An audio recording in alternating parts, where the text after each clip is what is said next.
paz do Senhor, irmãos. Meu nome é Isaac Santos, eu sou pastor na Assembleia de Deus, Ministério Rei Jesus. E toda manhã trazemos aqui uma reflexão bíblica para a edificação espiritual de todos nós.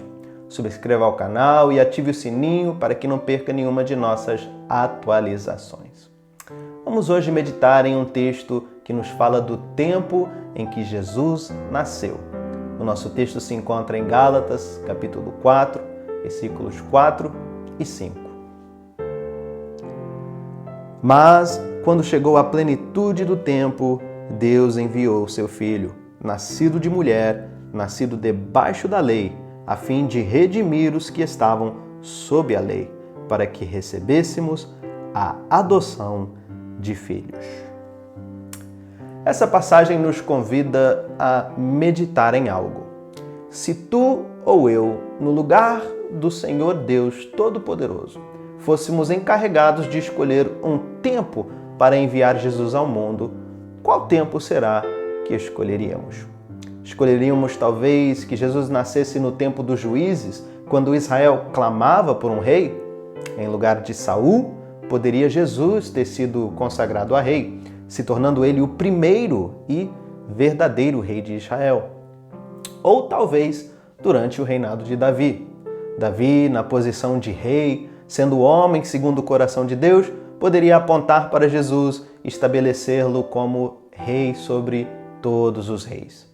Ou talvez até optaríamos por tempos como hoje, tempos de internet e comunicação instantânea. Por vezes, nós questionamos o tempo de Deus.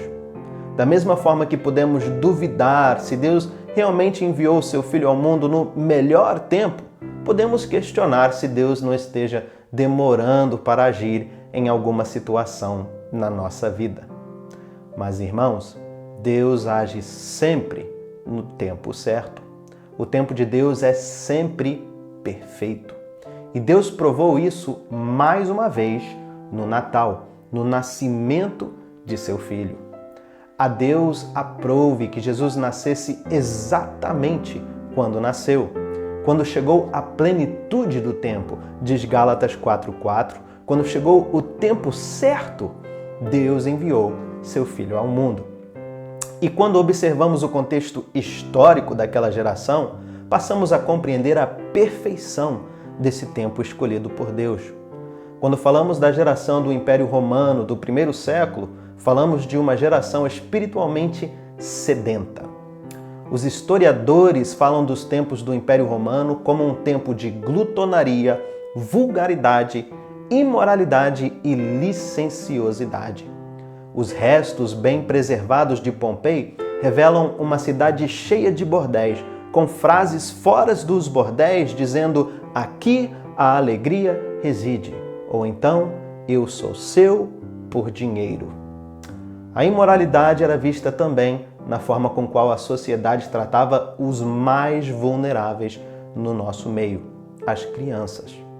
Prostituição de crianças era institucionalizada.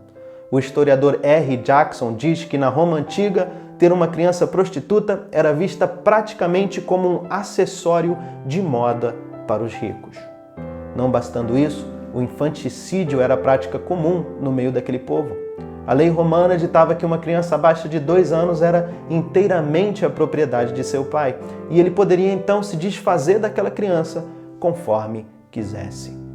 Se a criança nascesse deformada, o assassinato dessa criança era obrigatório. Falamos de um tempo de depravação moral total, uma depravação que excede até mesmo a depravação moral que vemos nos tempos de hoje.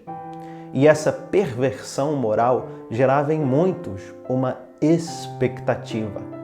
Grande parte da sociedade esperava por algo maior, algo que pudesse lhes resgatar de si mesmos de uma maneira que a lascívia não poderia, a avareza não poderia e a satisfação de seus desejos carnais não poderia.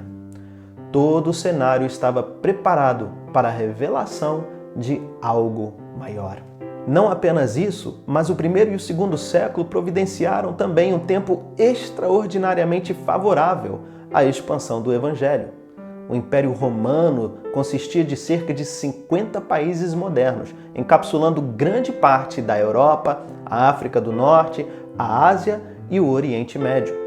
Roma havia construído 400 mil quilômetros de rua, conectando essas nações, e a Pax Romana trouxe estabilidade política para todo o Império, garantindo que missionários como Paulo poderiam viajar em segurança de um país para o outro, levando o Evangelho. Havia uma língua comum compartilhada entre os povos. O grego dominava a parte leste do Império e o latim a parte oeste. O Novo Testamento, escrito em grego, pôde então ser compreendido por uma população grande e diversa. Tudo isso deu lugar à maior expansão religiosa de todos os tempos, sem força ou apoio estatal. Até hoje, os historiadores se maravilham com essa expansão. Irmãos, observo tudo isso para lhes dizer: o Natal é mais uma prova que Deus sabe o tempo perfeito para tudo. Descansa nele, porque Ele sabe o que está fazendo. E Ele está conduzindo todas as coisas para a glória dele e para o bem daqueles que amam a Deus. Espere com paciência no Senhor. Todos aqueles que nele creem e esperam com paciência serão recompensados. Vamos orar. Senhor, ajude-nos a compreender que o seu tempo é melhor do que o nosso tempo. Multiplique a nossa fé para que possamos esperar com paciência no tempo que o Senhor escolheu para realizar os seus grandes feitos. É no nome de Jesus Cristo que isso te pedimos e te agradecemos. Amém. Esse tem sido mais um devocional diário. Não se esqueça de curtir o vídeo, deixar o seu comentário e compartilhar para que a palavra de Deus possa alcançar e edificar mais almas. Deus abençoe, irmãos. Até a próxima.